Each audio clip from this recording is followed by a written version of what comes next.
figure du samouraï, c'est de voir à quel point cette imagerie qu'on a du dernier samouraï, finalement, c'est une imagerie très romantique, qui a été pas inventée, mais qui s'est très codifiée au moment où les samouraïs, on n'en avait plus vraiment besoin. Comme le disait Julien, le samouraï, c'est une caste guerrière pendant 5 siècles, 6 siècles, et arrivé au début des années 1600, on arrive dans la période de paix, donc clairement, on est face à une caste combattante, les gars vivent pour ça, ils se retrouvent dans une société en paix, donc ils servent plus à rien.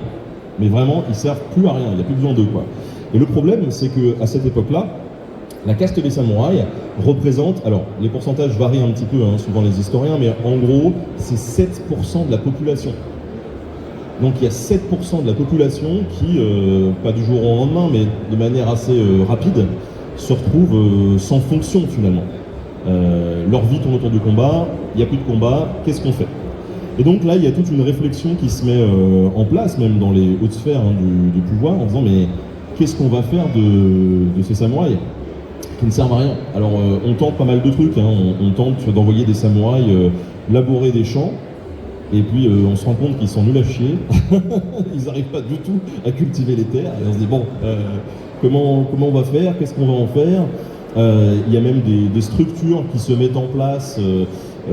Alors c'est rigolo, on a Olivier Ansart qui est un grand spécialiste aussi de la pensée, qui a écrit dans le bouquin, et lui il dit bon en fait il y a des espèces de structures un peu fictives qui se créent, qui sont comme des très grandes entreprises de chômeurs, avec le chef des chômeurs, l'ancien chef des samouraïs, les généraux des chômeurs, et puis le cadre des chômeurs, et puis les chômeurs en dessous, et en fait il y a tout un code, une hiérarchie à respecter, sauf que de façon effective, il ne se passe pas grand-chose, quoi. Ouais. Bah oui, c'est une époque où les samouraïs, certes, sont encore dans la mythologie guerrière. D'ailleurs, beaucoup d'écrits de l'époque se lamentent un petit peu sur...